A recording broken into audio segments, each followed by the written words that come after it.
Most people think David's greatest enemy was a giant. It wasn't. And if you miss this, you'll keep fighting battles the same way.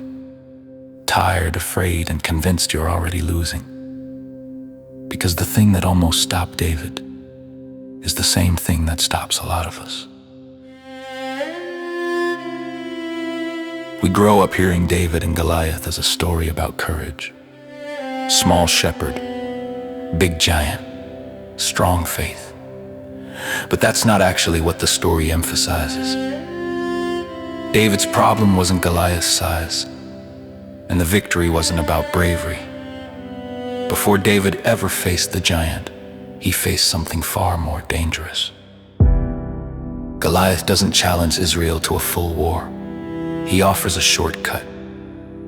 One man for the Philistines, one man for Israel. Whoever wins represents everyone. That's important. Because it means this wasn't just a physical fight. It was a question of who would stand in for the people. And for 40 days, no one does. Not because Israel lacked weapons, but because they believed they were not worthy of representing Israel before God. David steps forward not because he's fearless, but because he believes this battle isn't really about him at all.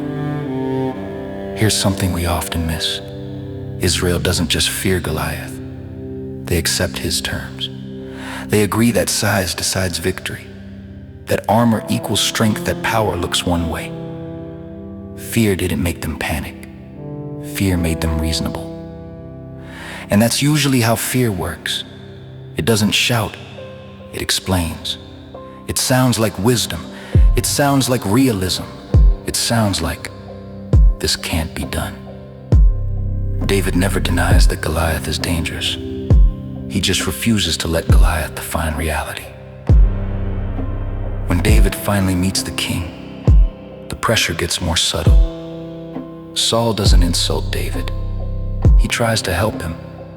He offers armor, the best armor, the royal armor, the kind that looks right. But it doesn't fit. And David takes it off. This moment isn't about comfort. It's about identity. You cannot win a God-assigned battle while pretending to be someone else. Borrowed strength feels safer, but it robs you of obedience. God's victories often look wrong before they look successful. When David explains why he's confident, he doesn't talk strategy.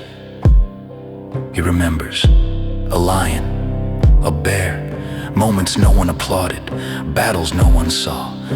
Faith here is an optimism about the future. It's accuracy about the past. David doesn't say, I think God will show up.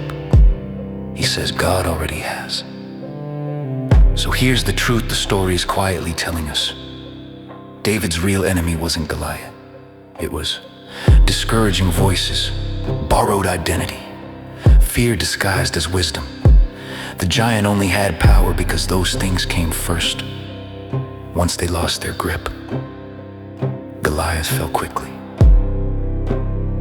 Before you fight what's in front of you, ask what's already fighting inside you. What voice have you believed? What version of strength are you copying? Whose definition of realistic are you living under? Because giants don't fall when we feel brave, they fall when fear stops setting the terms. Next time, I want to talk about something most people skip over. Why David picked 5 stones. Because that detail changes how you pray and how you wait. Far more than you might expect.